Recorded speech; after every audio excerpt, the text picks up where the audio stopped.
The Music of Ponyville by Grass Krause 2. Chapter 6 Return of the Queens. The alicorns towered head and shoulders above every pony in the square. The taller of the two had a bright white coat, though this was hard to see due to the tongues of fire jutting out from all over her body. Her wings were titanic, and her horn looked like it could stab through a granite wall. As she took a step forwards, the ground itself seemed to tremble beneath her. "Behold!" she cried. "Behold, your queen hath returned at last! Every knee shall bow in celebration as—" "Oh, shut up!" hissed the other alicorn. Her coat was black, her mane a strange, twinkly blue, and a sinister fog seemed to sublimate off her body. The wood underneath her hose was warping, as if the alicorn's presence was rotting it. "You are no queen, sister! You are simply insane!" Octavia suddenly felt very small and fragile. A small eep escaped her throat, though none of the alicorns seemed to notice. She took one step backwards and put a hoof around Page Turner, unable to think of anything besides the fact that they were on stage with some sort of monsters. "Cadance! Help!" she screamed in her thoughts, but Cadance was standing still, trembling, eyes flicking back and forth between the two alicorns. Octavia had never seen the princess look like this, as he realized what it meant. Cadance was afraid. Meanwhile, the first alicorn screamed her rage at the other's comments. "Silence, whelp!" The second rolled her eyes. She turned to the crowd.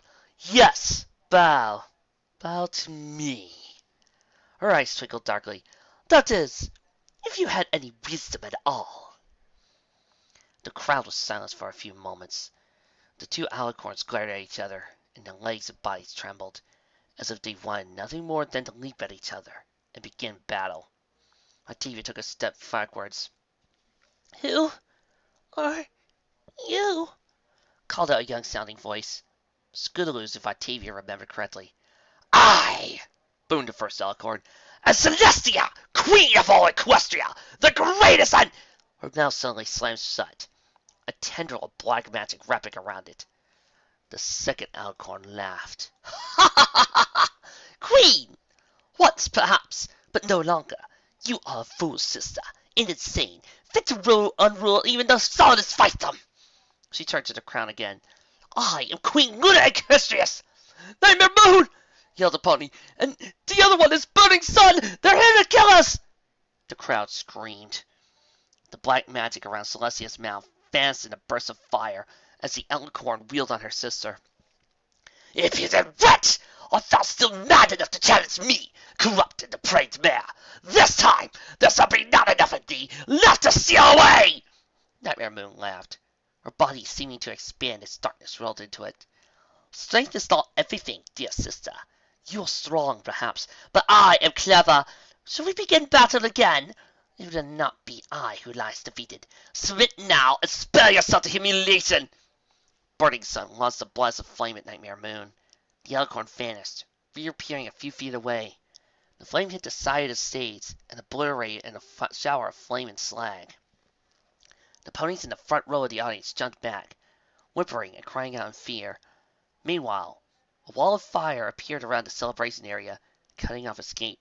"It's like the legends," whimpered Page Turner. On stage, the two alicorns were trading barbs again. Cadance, horn glowing softly, ran over and extinguished the fire. Octavia helped Page Turner back up a few more steps until they were almost off the stage. "What legends?" she hissed. "Page Turner, what's going on?" "The two rulers of Equestria, Celestia and Luna, they went mad and battled each other, and they wrecked the whole nation with their war. If Cadance hadn't sealed them away—" "Seal us away!" Page Turner and Octavia froze. Nightmare Moon glanced back at them, a cruel little smile on her face. Octavia suddenly felt as if she had been frozen in ice, unable to move a single muscle, though she struggled frantically. "Princess, please, save us!" she thought. "Yes, the commoner has a point." Nightmare Moon licked her lips. Octavia could not help but notice her teeth were oddly sharp for a pony. "A little substitute." "Usurper!" boomed Burning Sun. "Traitor!" Cadance leapt between them. Stand down! She commanded, though her voice trembled with fear. I've defeated you both before. Both of you together. I can do it again! Oh, whispered Nightmare Moon. Then, why haven't you? Awfully blasé of you, isn't it? Cadance was sweating. I will give you the chance to surrender to... Surrender! Val's burning sun. Flames leapt around her, jumping higher than the paralyzed Octavia could see. Outrageous! This nation is mine by right! I will never surrender, not to my sister, and especially not to a pathetic construct such as yourself!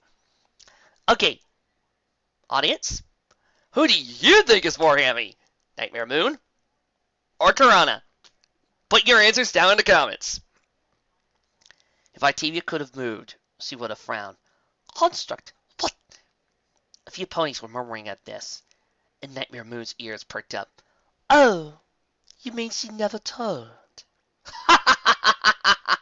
She laughed, a harsh chuckle that seemed to drive into Octavia's ears. The crowd cringed back further. Why, that's an interesting little fact. Afraid your subjects weren't ready for that tidbit, amore. How odd.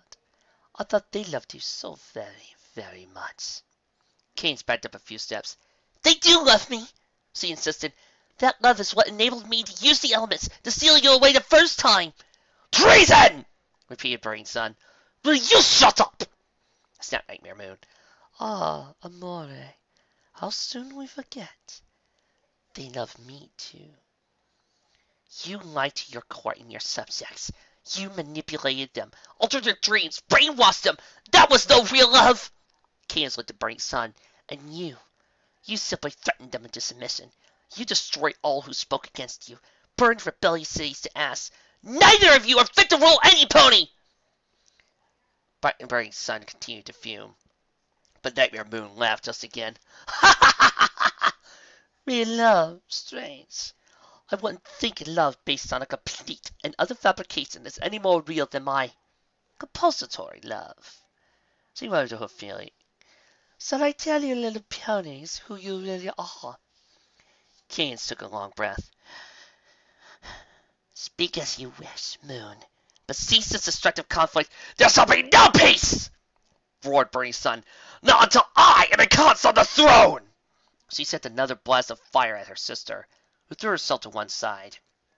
Fire continued upwards, streaking towards the terrified Octavia, until Cadance's horn glowed again, and the fire simply vanished. Along with the paralysis spell, Octavia felt hooves trembled as he tumbled into paced her. Run! Hey! The three alicorns froze, and they turned to the crowd as one. Octavia wanted to run, but she couldn't shake the feeling that the voice was oddly familiar. Despite herself, she found herself turning and looking over the crowd, and her firm was convinced. Lyra Heartstrings had come up on the top of a street lamp, preparing to berate the insane demigods. You think equestrians will just roll over and let you take over? No way! She pumped her hoof. We'll support Princess Cadance even to the gates of Tartarus! No matter how desperate, we'll fight overwhelming odds and battle invincible foes and... Burning Sun roared and fired a blast of fire at Lyra. The green mare squeaked, but before the fire reached her, a warm pink magic enveloped it, and the flames vanished into nothingness. Cadance swept out a hoof, using her magic to gently pry Lyra from the lamppost, and lower her back on the ground, before turning back to the alicorns. She's innocent! She defies my righteous rule! Nightmare Moon rolled her eyes. Such commendable passion, she told Lyra and the rest of the crowd. Oh yes, such fervent defense of one's beloved ruler. Truly thy compassion for thy fellow pony would be laudable.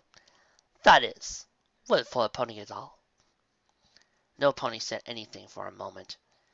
Octavia paused, but she couldn't help herself. And besides, she had to defend her teacher. Princess Cadance is a great pony, she said. Nightmare Moon again looked at her. The so-called princess, mi amore cadenza, she said with mocking eyes and biting tone, is not an alicorn. Nay, not a pony at all. She is a construct, a clockwork golem, built from magic of whatever spare parts the alchemists said they needed. She chuckled, as if seeing some fond memory in her mind's eye. Not exactly my finest work, I must admit.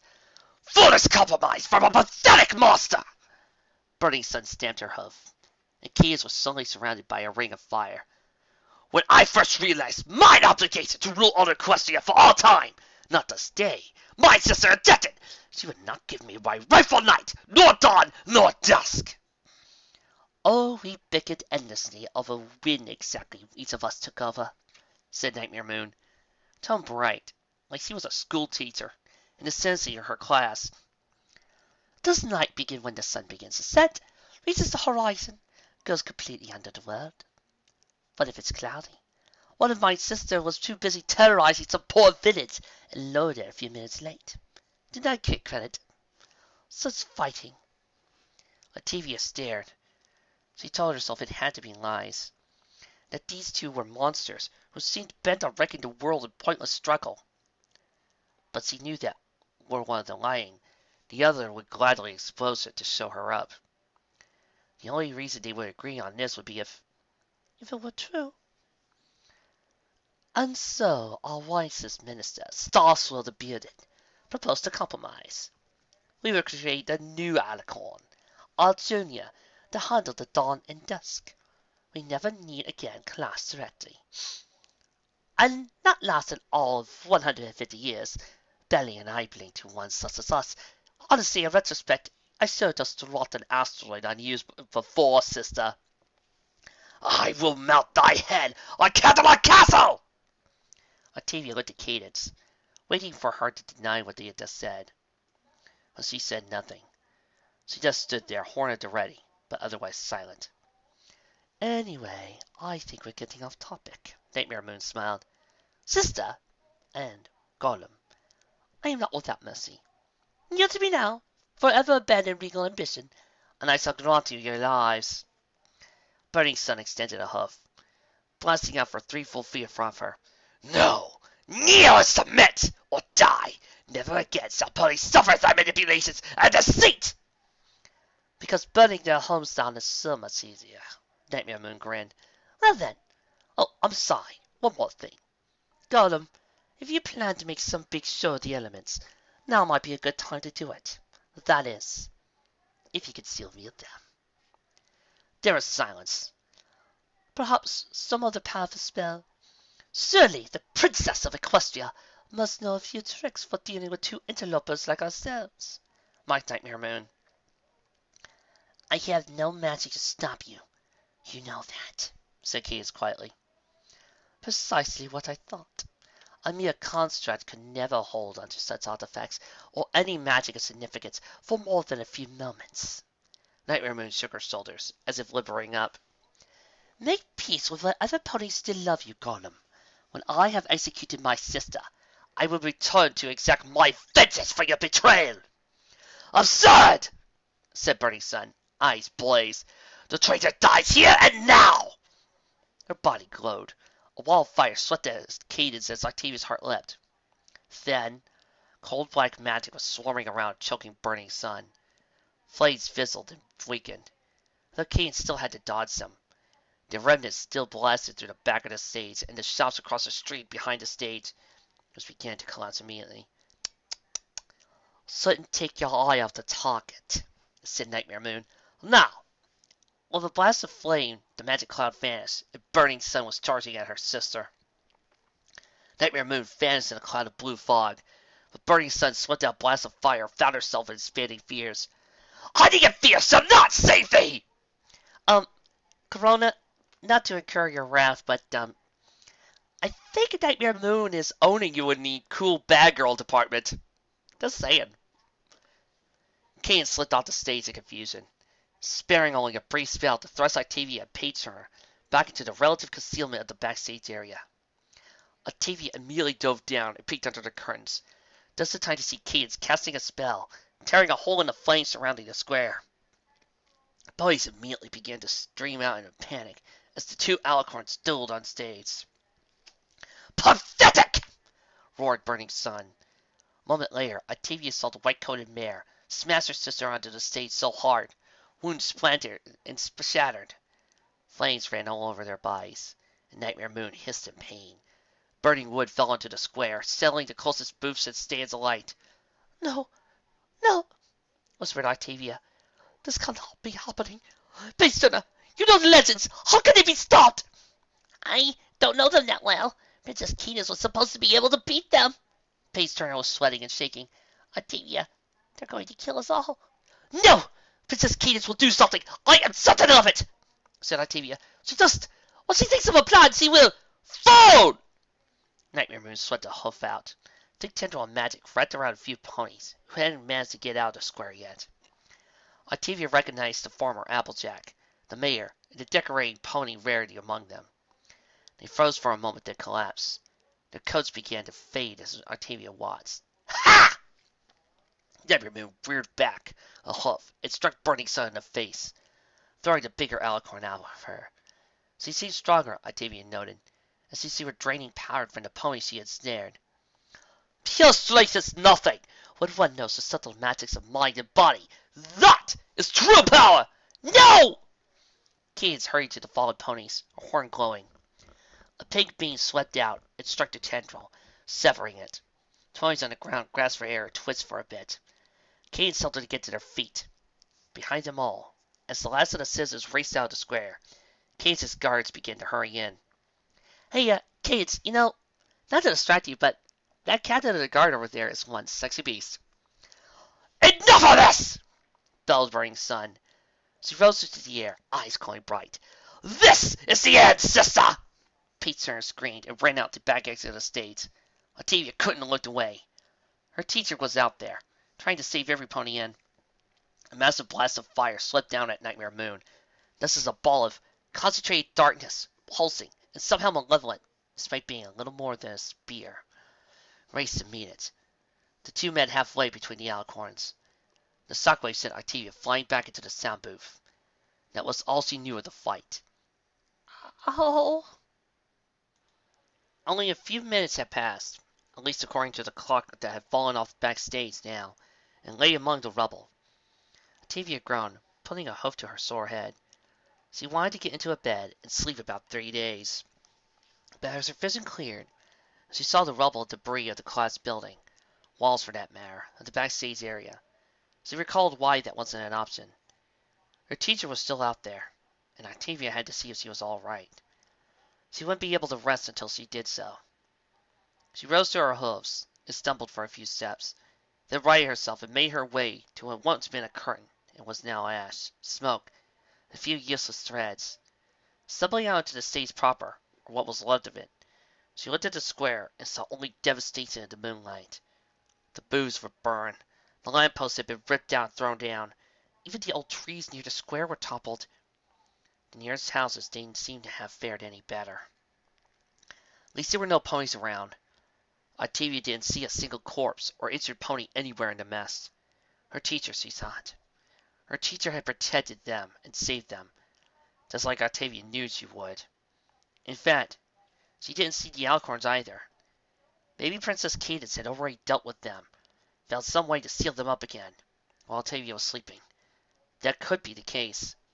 But then Octavia looked into the night sky and saw two forms. One, a bright fiery light. The other, black void, streaking away. These seemed to be battling as they moved, crashing into each other, and with occasional lights dropping down. Sometimes, when the lights landed, spires would spring up. Other times there was no visible effect, but Octavia doubted that much. The cellist managed to pick her way through the rubble. The dirt now pockmarked with craters, even the cobblestones torn asunder, and got back out into the streets of Ponyville. Every house was dark, and while she heard a few whispers and clanks from the various houses, ponies seemed to remain quiet. They were staring at home, huddling with family, and waiting for the danger to be over. Octavia sympathized. Her ear twitched as she heard something from down the street.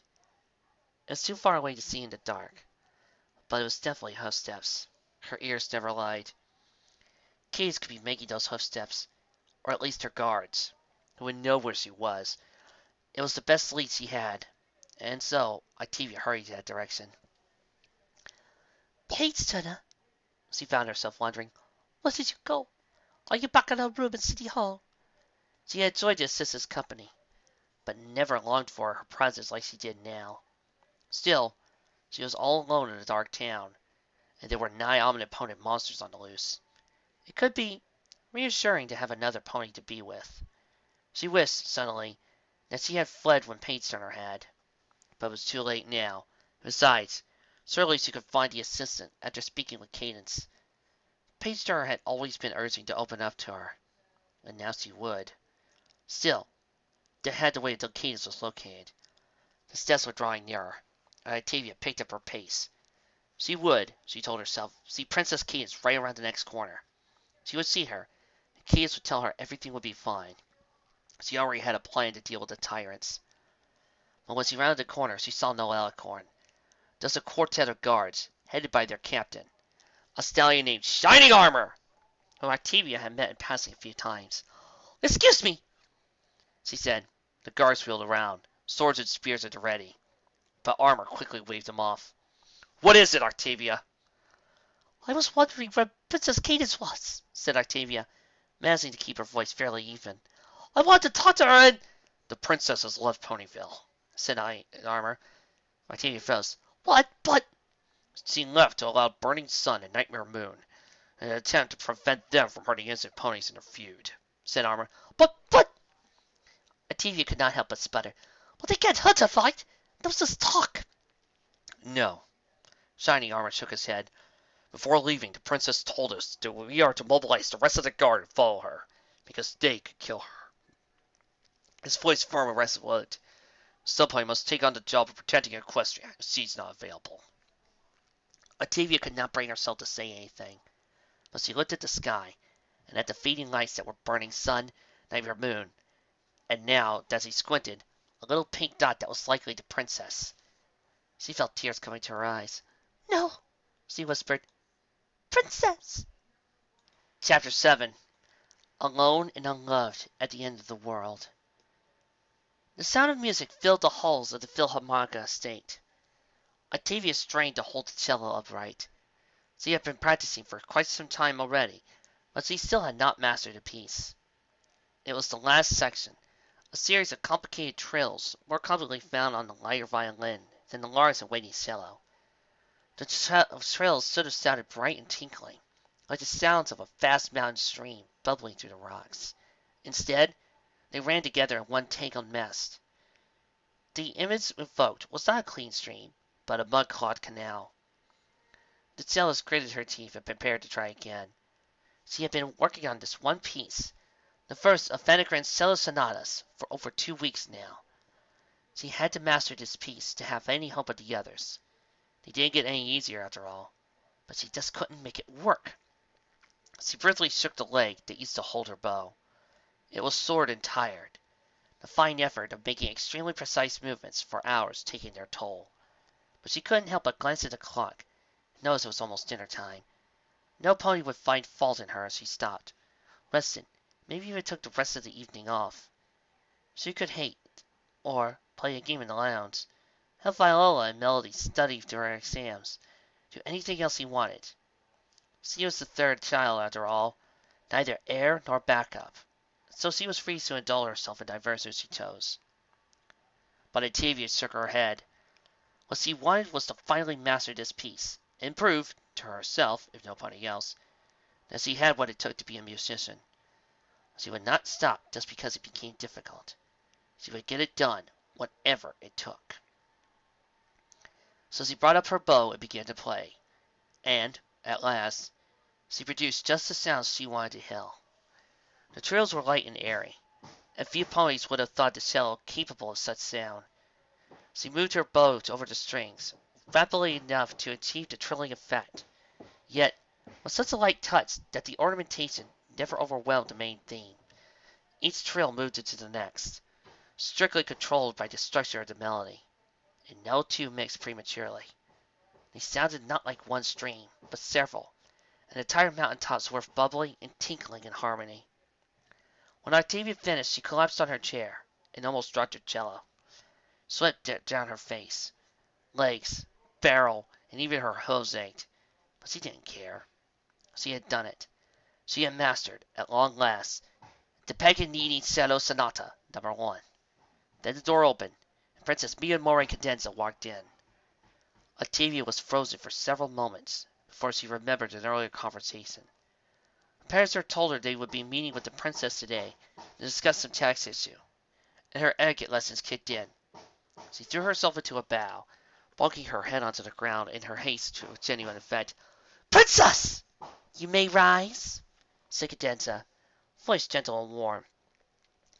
"I apologize for my intrusion, but when I heard your music downstairs, I had to see the artist. You play wonderfully for a filly your age, Octavia." The musician flushed with pride. "Thank you." "We are so glad you like her music," said Octavia's mother, the Duchess of Cannae, as she entered the princess. "She works so hard on it. Every day she practices." "Yes," agreed the princess. "I can hear that clearly in her art." Turning back to Octavia, she added, "You sound like you truly love music." "Yes, your highness," said Octavia. Cadance smiled. "May I ask, Octavia, what is it that you want to do?" Octavia blinked. "Do?" "As your profession, I mean. Do you wish to play the cello as your career?" Octavia wasn't able to answer for a few moments, but she couldn't stop a smile from forming her face as she fantasized about what a lovely life that would be.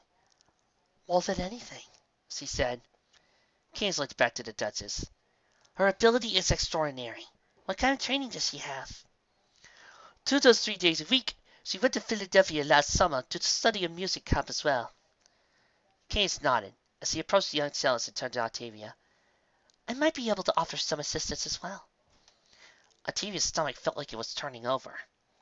She had heard stories of ponies, very lucky ponies, who were taken in by the princess and taught the finest of musical arts. But she had never dreamed that she would be chosen. Surely, "Would you like to be my student, Octavia?" Yes! she yelled, before remembering herself. Blushing fiercely, she said, I mean, yes, thank you." Cadance laughed. "Wonderful. I am pleased." Most of the rest of those weeks were a blur.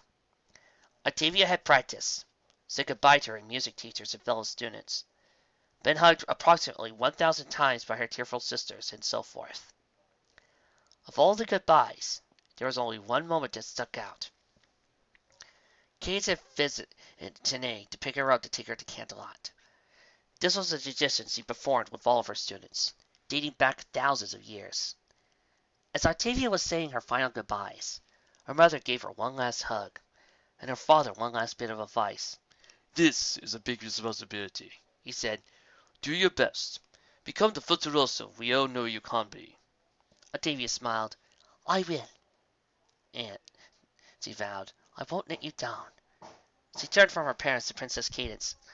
"I will become a musician you can be proud of. I promise." Cadance nodded. "I know you will," she said. "Proud of." "No!" Armor paused. "Are you all right?" he asked Octavia. The cellist shook her head. "I am fine. My apologies." But her thoughts were scattered. She heard the princess castigating her for failures that day, and she heard herself years ago, vowing she would make the princess proud of her. "I have to fix this. I can't let her keep hating me. Not now, with everything crumbling. She matters so much to me. Taught me so much. I can't let her die hating me. I have to show her now. Do something to prove to her that I am a good pony." "If there's nothing else, Octavia, we need to get going," said Captain Armor. "Come on, privates. Sail up in the chariots. I want us to catch up with them by the time they reach the next city." And he began to gallop off. "Wait!" yelled Octavia, hurrying after them. "Wait! Take me with you!" "What?" asked Armor, his voice confused. "I can help. I am strong and resilient. I can follow orders. I can help carry supplies or do anything else you need. Just please, take me with you." A second later, Octavia knew how stupid this was. She did not care. The only thing she could think of was Cadance dying.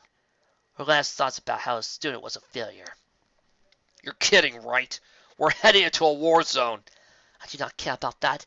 I would go into any danger if it meant that I could see the princess again." The guards all looked to each other as they ran. Armor hesitated for a moment, then turned to his soldiers. "Go on! I'll catch up at 5. I want everything ready to go by the time I arrive. Got it?" "Yes, sir!" they said, and galloped on their way. Armor stopped and turned to Octavia. "Run that by me again." I want to help you. I do not care about the danger, but I have to be with my teacher. Octavia paused to collect herself.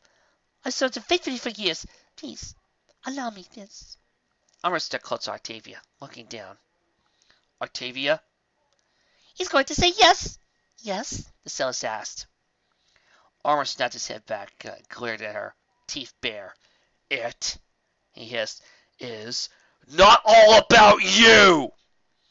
Octavia stumbled backwards in shock and fell on her flank with her thumb. What? She managed, completely stupefied. We're going off to try and save as many lives as we can for two dueling deranged demigods, yelled Armor. We might die! The princess might die! And you want us to spare resources and ponies we don't have to guard you just so you can try to talk to the princess and distract her from protecting the nation? What's wrong with you? Octavia shook her head. It's not like that at all. Oh, forget it! Armor turned. I should have expected this from you by now, Philharmonica. Go away. Octavia managed to get back to her hooves, dimly, a plan formulated in her mind. Armor seemed to think, based on his last sentence, that was she selfish and bad in some way. She was not. If she could show him this, he might let her come after all. Expect what from me? Loyalty serving the princess? No. Complete and utter selflessness, even at the end of the world. Armor turned to watch Octavia over his shoulder. You shouldn't even be her student anymore. She's been coming up with ridiculous rationalizations to keep you around for months now. I warned her you botched this, but she wanted to give you one last chance.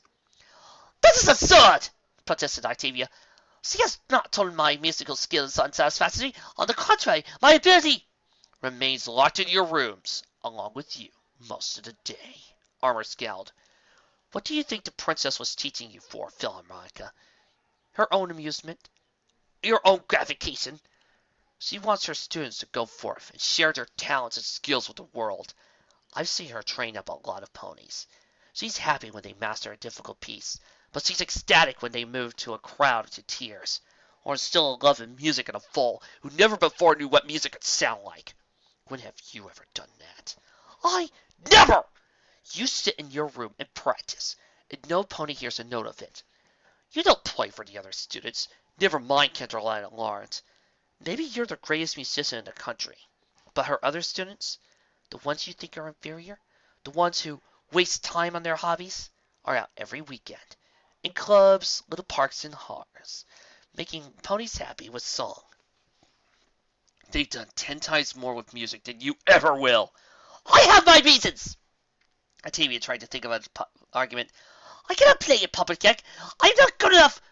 Oh, I thought your ability was remarkable. Armor snorted. You're pathetic. Go home, Octavia. Get yourself a room. Lock the door. Practice all you want. And never talk to another pony again. Trust me, we'll all be better off. Ooh. Ow.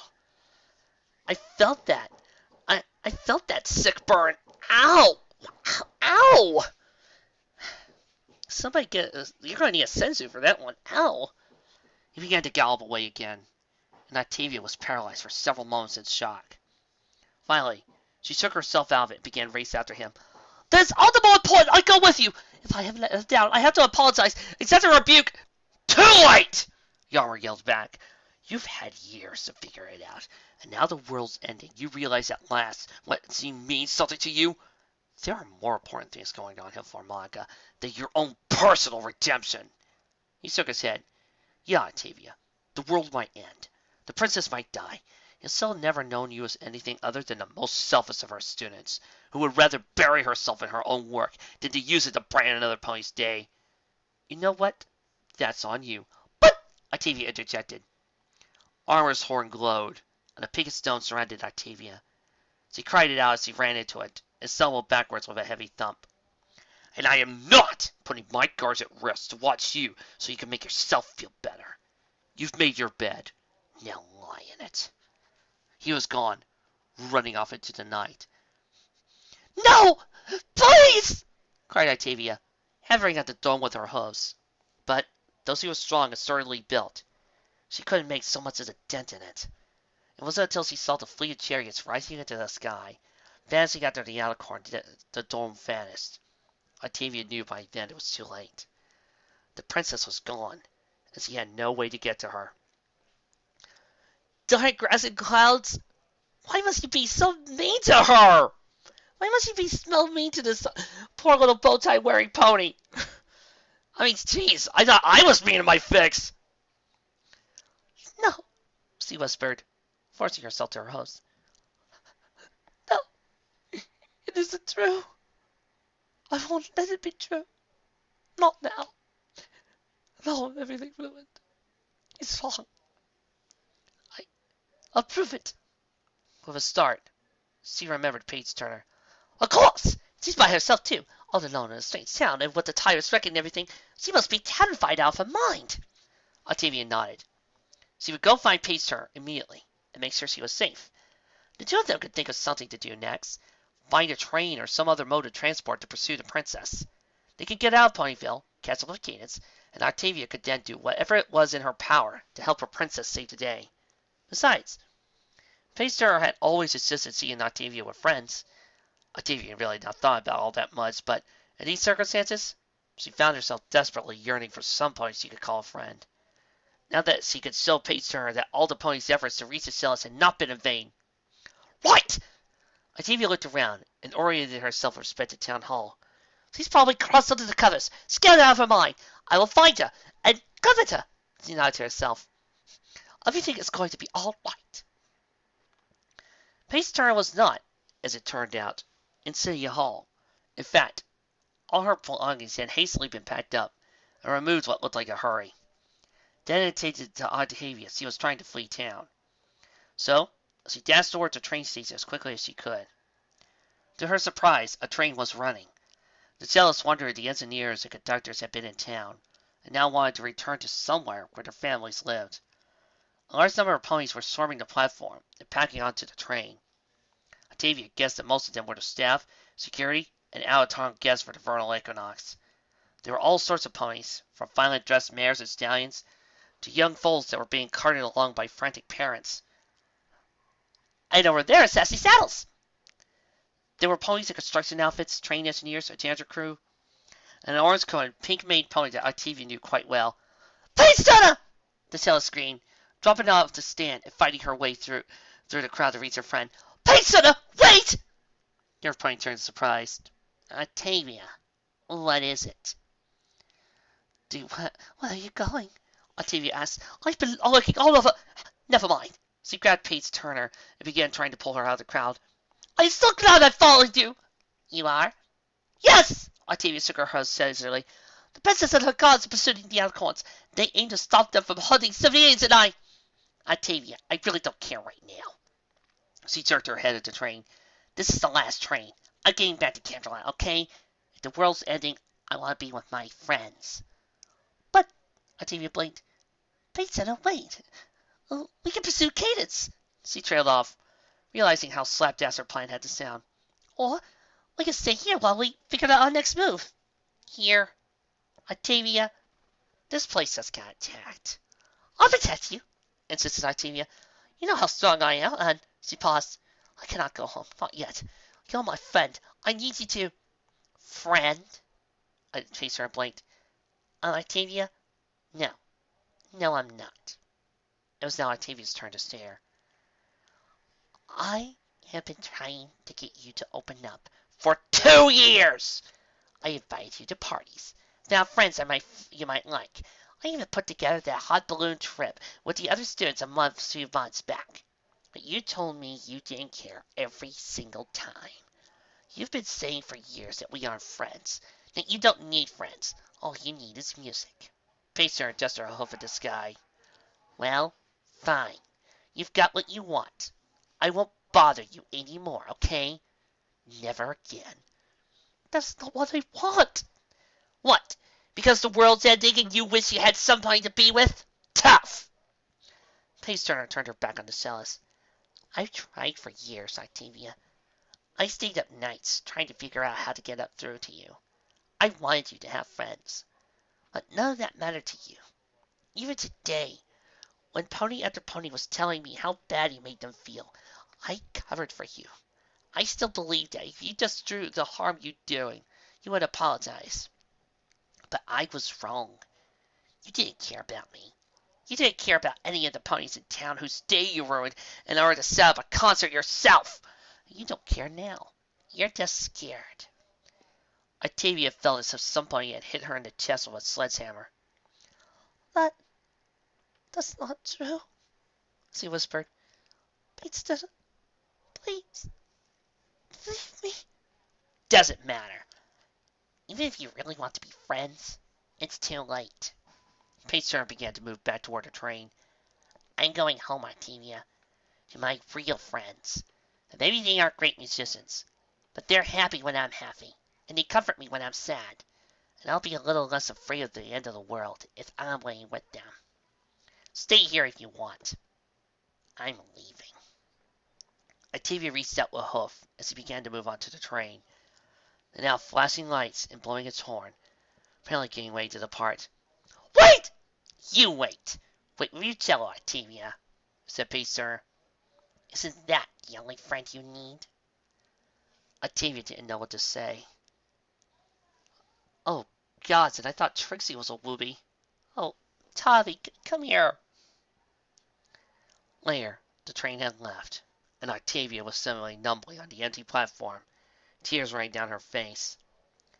She knew that she should recover her cello from the ruined celebration area, that she could get inside, maybe start looking for a way to reach the princess. But she couldn't make herself move. Nothing mattered to her anymore. It can't be true. I haven't gone my whole life without touching any pony, without making any pony better for meeting me. All I wanted was make good music. Is that so wrong? I didn't mean to hurt any pony. But there was no pony to apologize to. The students, Cadance, Page Turner, all were miles away. Even the Ponyville ponies were all hiding indoors with their families. They likely wouldn't open the door to her, much less listen to her apology. And so Octavia did nothing, but sat on the empty platform and sobbed. Maybe it was all meaningless. Maybe I should just go home in disgrace, seal my wells away somewhere, never hurt anybody ever again, and wait for the end of the world I thought was beneath me. Stella's hostess behind her didn't turn to see who it was. It had to be a Ponyville resident at this point, and they all had reason to hate her. Foal, elder, and every pony in between. She didn't want to deal with it, and figured the other pony wouldn't want to deal with her either. He or she would walk by, mutter a curse, then move on. But hostess drew closer, and Octavia felt something warm and soft being draped over her body. She realized how chilly it had gotten, and wrapped a cloak around her. Thank you. She glanced up and stared. It was Lyra, the green mare that was in love with the confectioner. O'Hara smiled. There was not a trace of her earlier anger in her face. She sat down next to Octavia and slipped a hoof over her shoulder. Why? Whispered the cellist. Lyra hugged her a little tighter, and it was a few moments before she spoke. You look like you could use a friend. Oh! Oh! Ow! Right there in the feels. Oh! Ow! Darn you, grassy clouds!